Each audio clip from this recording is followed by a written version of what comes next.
오래 서 있거나 짠 음식을 먹으면 흔히 생길 수 있는 부종. 하지만 정강이를 눌렀을 때 피부가 쑥 들어가는 함요부종과 호흡곤란이 동반된다면 신부전증을, 주로 한쪽 다리가 붓고 부은 다리에 붉은 발색이 생긴다면 신부정맥 혈전증을 의심해 볼 필요가 있다. 부종과 거품료가 동반되고 배뇨 횟수가 줄어들면 콩팥 질환을 의심해 볼 필요가 있다는데, 콩팥이나 심혈관계에 문제가 있다면 저염식 등 건강한 식생활을 실천하고 과체중인 경우 혈관 건강을 위해 체중 조절을 하는 것도 중요하다. 오래 서 있어야 할 때는 혈액순환을 돕기 위해 틈틈이 스트레칭을 하는 것도 좋다는데, 부종의 다양한 원인과 관리법 101세의 프로포즈에서 알려드립니다.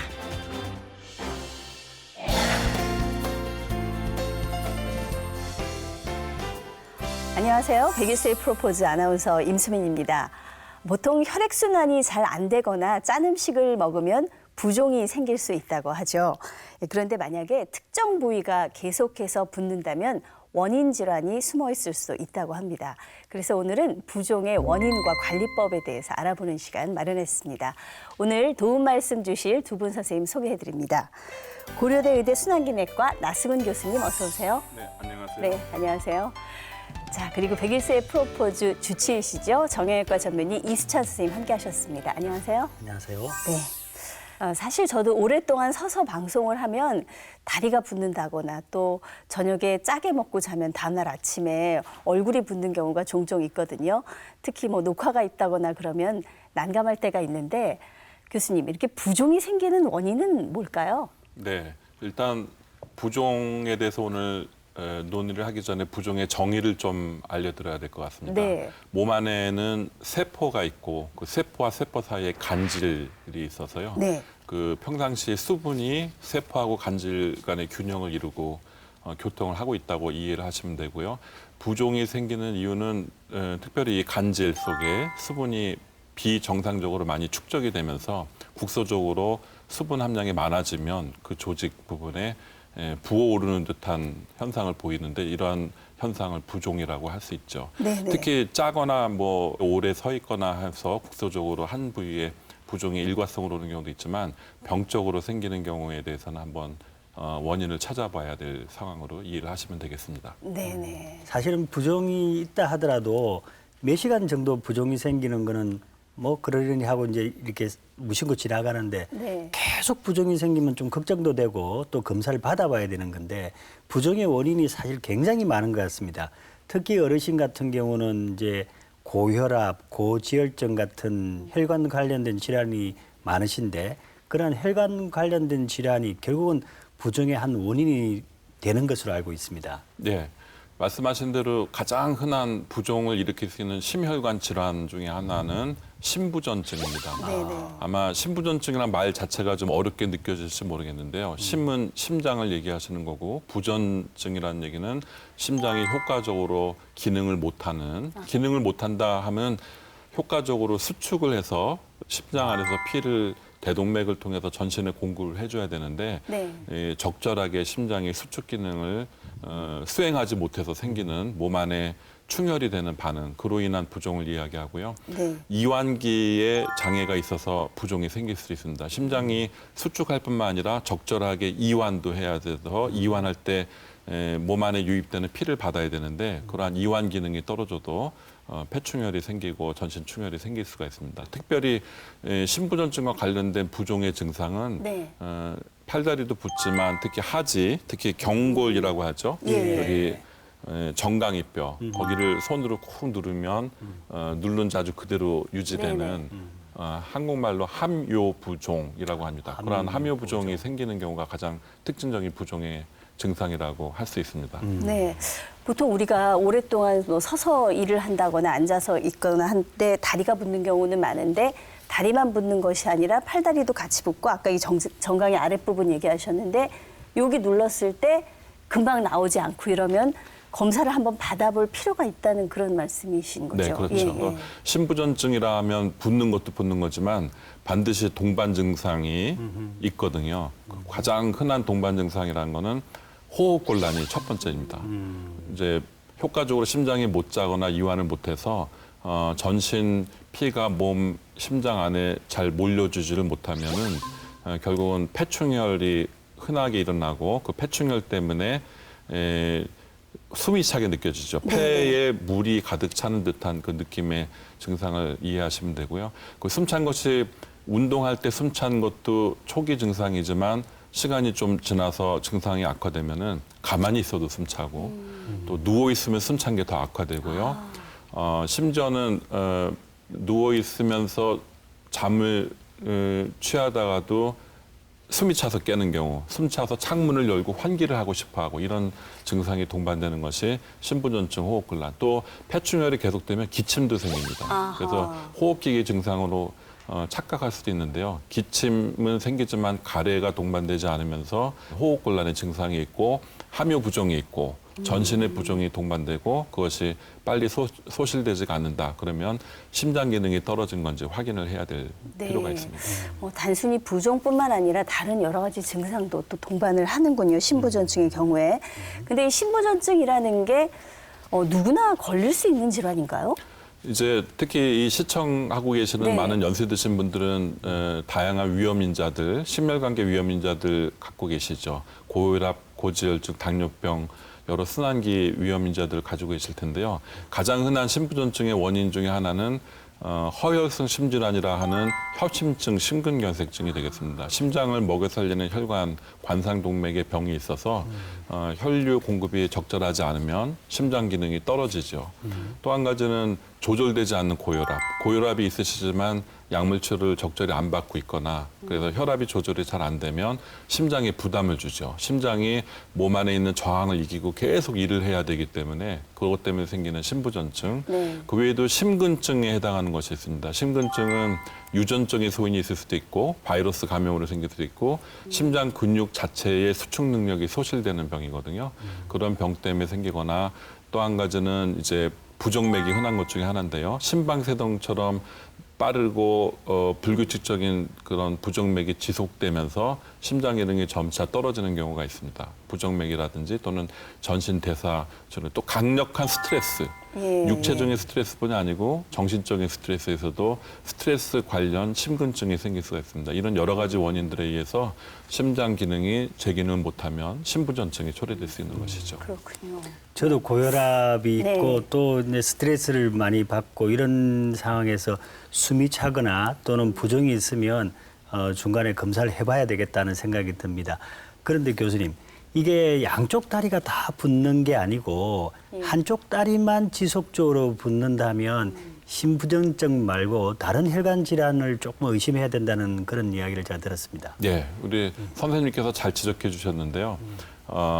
심부전증을 제외하고 가장 흔한 또 부종 중의 원인 중에 하나가 심부정맥 혈전증이라는 것이 있습니다. 심부정맥 혈전증. 굉장히 어렵죠. 예. 심부는 깊은 곳, 정맥은 피가 심장으로 유입되는 혈관, 그다음에 혈전이라 하면 피딱지. 그러니까 다 이제 이해하시겠죠. 그렇죠. 그 혈전이 심장으로 유입되는 정맥에 발생해서 심장으로 유입될 혈액이 유입이 안 되면 네네. 그 혈전의 하방에 있는 쪽에 있는 혈관 수분이 그대로 정체돼 있겠죠. 예. 심장 안에 유입이 못 되니까 그렇게 생기는 혈전증은 심부정맥 혈전증이라 하고요. 심부정맥 혈전증은 심장에 직접 유입되는 중요한 정맥 혈류라서 네네. 거기에 혈전증이 생기면 다리 붓는 것 말고도 그 혈전이 떨어져 나가서 오른쪽 심방 심치를 통해서 폐 동맥에 가서 박혀서 생길 수 있는 폐 동맥 색전증도 생길 수가 있는데 그럴 경우에는 생명을 위협할 수도 있습니다. 그래서 네네. 심부정맥 혈전증은 아주 간단히 여겨서는 안 될 필요한 경우 꼭 검사를 해야 될 중요한 질환이 되겠습니다. 굉장히 위험하네요. 이게 상당히 위급할 수 있겠는데 이게 한동안 뉴스에서 화제가 됐었던 것 같은데 이코노미 클래스 증후군이라고 하는 게 바로 이 질환이죠? 예, 맞습니다. 네. 이코노미 클래스 그러면 머릿속에 연상을 하실 수 있는 게 좁은 좌석에서 움직임 네. 없이 장시간 앉아 있어야 되는 것이죠. 그러다 보면 가만히 앉아 있으면 이 정맥 혈류라는 거는 걷고 움직이면은 펌프 작용을 해서 심장에 더 유입이 잘 되거든요. 네네. 그런데 장시간 앉아 계시면은 아무래도 혈류 속도가 떨어지고 그렇죠. 그래서 혈전이 네네. 생겨서 그로 인해서 심부정맥 혈전증이 발생해서 갑자기 급격히 다리가 부종이 일어나거나 그것이 떨어져 나가서 폐동맥 색전증에 걸리거나 하는 경우가 보고가 돼서 네네. 그런 이제 용어에 대한 설명이 나왔습니다. 이제 심부정맥 혈전증이 생기면서 붓는 것도 있지만 또 다른 특징 중에 하나는 발색, 발적이 같이 동반되는 경우가 빨갛게 된다는 얘기죠? 네, 그런 예, 증상이 예. 흔히 또 같이 있을 수 있고 대개는 한쪽 다리에 국한되는 경우가 많습니다. 저도 저희 과에서는 이제 예를 들어서 외상을 입었다든지 또는 수술을 하고 나서 침상에서 오래 이제 누워 있을 경우에는 이게 혈전 쪽으로 넘어갈 가능성을 좀 배제할 수 없으니까 굉장히 관찰을 하고 있는데 혹시 심부정맥 혈전증의 원인에 대해서 좀 이야기해 주셨으면 좋겠습니다. 예, 말씀하신 대로 정형외과에서 많이 겪는 거죠. 골절이나 수술 후에 오래도록 침상에 누워 계신 분들, 장시간 누워 있고 움직이지 못하시면 정맥 혈류가 정체되면서 혈전증이 깊은 정맥 속에 생길 수가 있습니다. 그런 거 외에도 특히 이 몸 안에 한마디로 혈액 응고가 잘 될 소지가 있는 전신 질환. 대표적인 것에 종양인데요. 악성 종양 네네. 같은 게 생기거나 악성 종양 때문에 예를 들면 방사선 치료를 받으면 그 임파선들의 기능이 못하거나 악성 종양에 있는 세포들이 임파선에 침입이 되거나 해서 기능이 떨어질 수도 있고요. 그것뿐만 아니고 혈류의 혈전도 잘 생기게 만들어서 네네. 정맥 계통의 혈전도 잘 생기는 걸로 돼 있고요. 안 움직이는 것뿐만이 아니고 그런 여러 특발성 원인들도 또 생길 수가 있습니다. 전신질환 위험인자들, 혈액 응고를 일으키는 위험인자들은 검사를 전반적으로 해야 될 수가 있죠. 근데 아까 혈전이 폐혈관까지 막을 수 있다고 하니까 이거는 상당히 긴급히 좀 치료를 받아야 되지 않을까 이런 생각을 하는데 치료는 어떤 방법으로 합니까? 심부정맥 혈전증은 혈전이 발생한 거니까 당연히 혈전이 서서히 녹을 수 있게 치료하는 약물 치료와 주사 치료가 있습니다. 급성기에 아주 이거는 빨리 응급을 다투어서 폐동맥 색전증도 이미 생겨 있고 진행되는 상황이고 하는 경우에는 치료를 국소적인 주사요법도 있지만 관을 박아서 하루 이틀씩 계속 혈전 용해제를 투여하면서 녹이는 방법도 있고요. 예. 혈전이 너무 커서나 약에 반응이 없는 경우도 있습니다. 그런 경우에는 우리가 깊은 곳에 있는 굵은 정맥 거기 들어가서 철사줄로 관통을 하고 풍선으로 혈전을 깨고 도관으로 그것을 흡인해서 혈전을 제거해주는 방법도 쓰고요. 기저에 혈전만 있을 뿐 아니고 협착이 있거나 또는 외부에서 혈관의 기형으로 정맥 혈관을 누르면서 혈전이 잘 생기는 원인도 있거든요. 그런 경우에는 스텐트 삽입술, 심장 혈관 넣듯이 다리 혈관에도 정맥에도 이렇게 스텐트를 넣어가지고 혈류를 재개통시켜서 혈전을 제거해주는 이런 치료들을 하고 있습니다. 두 번째 심부전증 치료는 약물 치료가 일단 근간이고요. 네. 심부전증을 악화시키는 위험인자들이 있습니다. 뭐 빈혈이라든지 그런 부정맥의 맥박 조절이나 여러 가지 위험인자들을 혈압 조절이 안 된다든지 하는 걸 다 조절해주고 심장 수축 기능을 도와주는 또 보존해주는 그런 약물 치료, 그다음에 호흡곤란이나 몸 안에 과잉의 수분을 적절하게 수분 균형을 해줄 수 있는 이뇨제 등등 증상 개선이나 생활 삶의 예후를 좋게 해줄 수 있는 그런 약물 치료를 우선적으로 하게 되고요. 그 약물 치료에 반응하지 않는 아주 만성적이고 계속 악화되는 심부전증에 대해서는 기계적인 치료법도 있습니다. 네네. 기계적으로 심장 기능을 보조하는 기구를 삽입한다든지 종국적으로는 심장 이식, 심장을 이식해서 정상 삶을 영위하는 수술도 우리나라에서 많이 진행되고 있습니다. 치료법도 상당히 다양하네요. 예. 아니 팔다리 붓는 걸 지금 이야기하고 네. 있다가 이 병을 일으키는 원인이 심장이 안 좋고 또 정맥 혈전증을 이야기하면서 이 치료가 이렇게 이거 조금 무서운 치료까지 나오니까 야 단순히 부종을 이렇게 간과하면 안 되겠구나 하는 생각이 듭니다. 우리가 진짜 붓는다 그랬을 때 일반인들이 생각하는 거는 콩팥이 안 좋으면 다리가 그렇죠. 붓지 않을까 네. 이렇게 생각을 많이 하는데 콩팥 질환이 있을 때도 다리가 붓는 건 당연하겠죠. 네. 내과에서로서 뭐 콩팥 질환에 대해서 일반적인 거를 시청자들께 알려드리면 피하 조직이 얇은 눈 주위라든지 얼굴, 팔다리 이런 데 붓는 것이 콩팥 기능이 떨어지면 붓고 특히 콩팥 기능이 안 좋으면 예를 들면 단백뇨가 있으면 소변에 거품이 많이 날 수 있고요. 예. 또 콩팥 기능이 떨어져서 소변을 거르는 기능이 떨어지면 소변을 가는 횟수가 준다든지 또 소변 보는 양이 준다든지 또 소변 양이 주니까 농축돼서 아주 진한 소변 색깔로 간다든지 이렇게 소변 관련 증상이 있고 뭔가 이렇게 전신 부종이 쉽게 사라지지가 않고 짜고 이런 음식을 먹거나 또는 오래 서 있거나 하면 남들보다 더 쉽게 붓고 이러한 특징들이 있습니다. 그래서 그런 증상이 해결이 안 되실 경우에는 꼭 콩팥 기능 검사를 같이 하셔야 되죠. 예. 오늘은 부종에 대해서 얘기를 나눠보고 있는데요. 저희 제작진이 부종으로 고생하신 사례자 한 분을 만나 뵙고 왔습니다. 화면 보고 얘기 계속 이어가겠습니다. 과거 신부전증으로 인해 부종이 생겨 많이 고생하셨다는 오늘의 주인공 노환상 아버님. 당시 무릎 아랫부분이 심하게 붓고 다른 동반 증상도 나타났었다고 합니다. 숨이 아주 많이 가빴죠.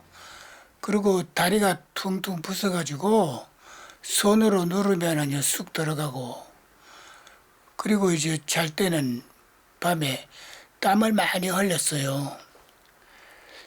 그래서 병원에 갔더니 신부전증이라고 그렇게 진단해 주시더라고요. 아버님의 경우 심장 판막이 좁아지는 승모 판막 협착증으로 인해 신부전증이 발생했다고 합니다. 당시 판막을 넓혀주는 수술도 받으셨다고 하는데요.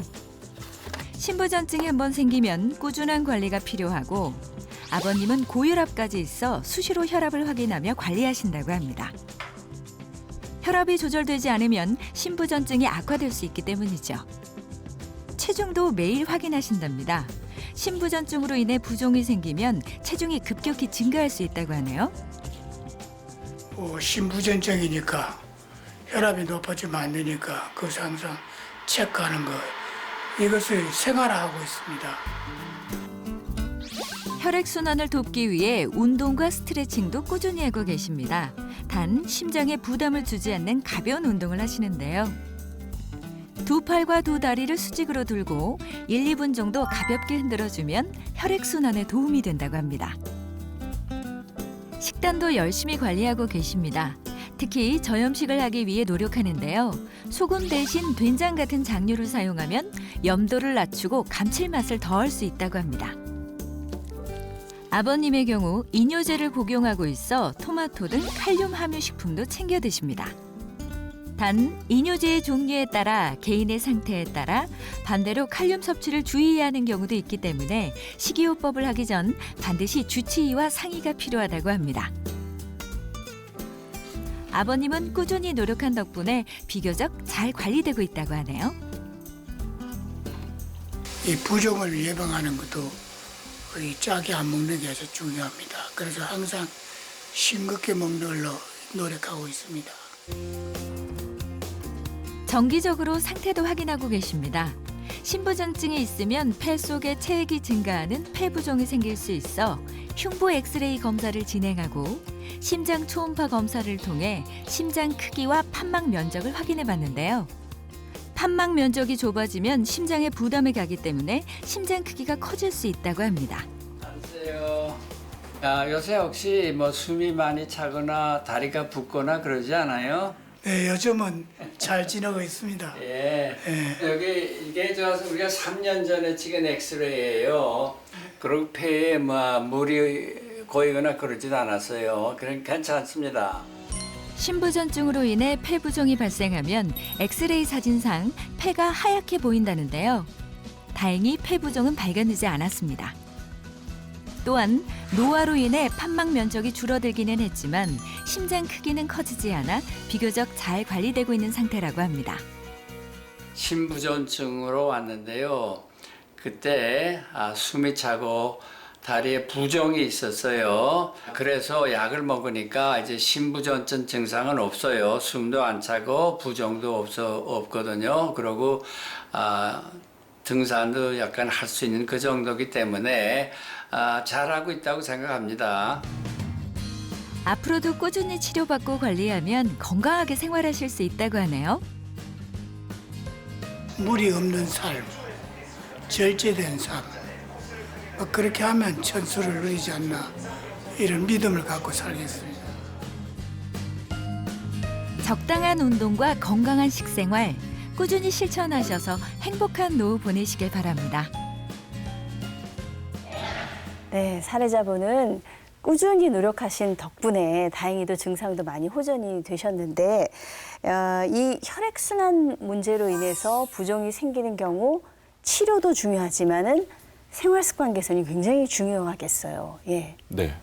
오래 앉아 있거나 오래 서 있는 직업인 경우에 중간중간에 자세 변화를 해서 자꾸 정맥, 동맥, 혈류 순환을 좋게 해주시는 생활 습관을 드시는 게 좋고요. 오래도록 서 있는 직업일수록 규칙적인 운동을 권합니다. 그래서 규칙적으로 상식적인 선에서 주 3회 이상 유산소 운동이죠. 30분 이상 땀이 잠깐 날 정도로 빨리 걷기 그 정도만 하셔도 훨씬 순환 계통에 도움이 될 수 있어서 적절한 운동과 식이요법을 하는 것이 병의 예방에 특히 중요하다고 할 수 있겠습니다. 근데 제가 제 주변에서 이 부종 때문에 고생하시는 경우에 의료용 압박 스타킹 신는 경우를 봤거든요. 근데 흔히 왜 저희가 꽉 끼는 청바지, 특히 젊은 여성들 많이 입는데 꽉 끼는 청바지 입으면 혈액순환에 방해를 준다 이런 얘기를 들었는데 아니 저는 의료용 압박 스타킹도 분명히 조이는 걸 텐데 이건 어떻게 치료에 도움을 줄까 이런 궁금증이 늘 있었거든요. 네, 좋은 예. 질문이신데요.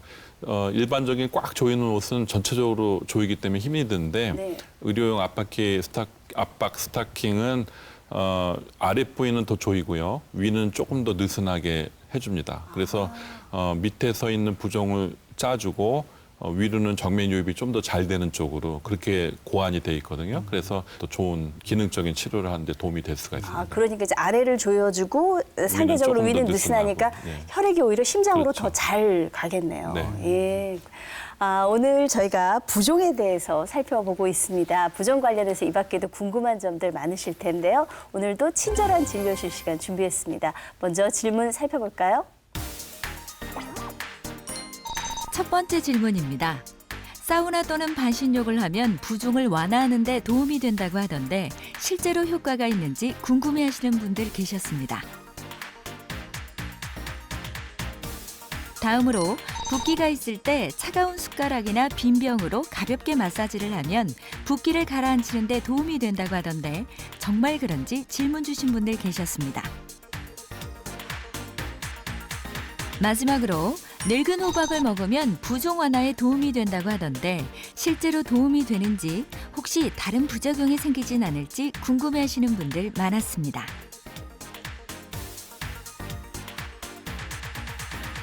네, 질문 하나씩 살펴보겠습니다. 호박을 먹으면 붓기를 가라앉히는데 도움이 되는지 질문을 주신 분이 계시는데 사실 이런 얘기를 굉장히 많이 해요. 그래서 저도 산후에 많이 먹었습니다. 흔히 왜 늙은 호박이라고 하는 그 노란 호박. 여자들 같은 경우에는 많이 먹거든요.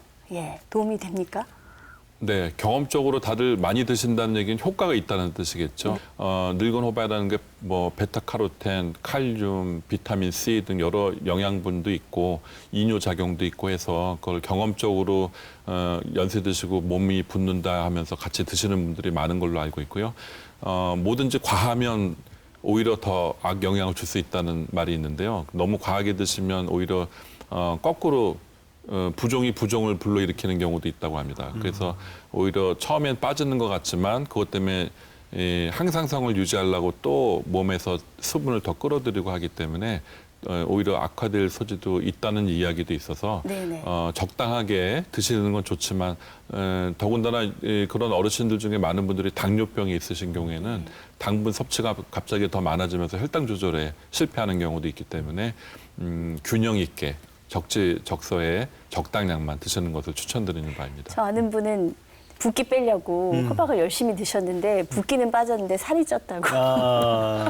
당뇨 성분, 예. 혈당 성분이 올릴 수 있으니까 아무래도 많이 칼로리가 드시면. 증가할 수 있는 예. 그런 상황이 되니까 결국은 뭐 체중 증가도 영향이 있을 수 있겠죠. 네, 네. 찬 숟가락으로 얼굴 그다음에 여기 대는 빈병, 거는, 예. 빈병으로 마사지하는 거 이게 정말 도움이 될까요?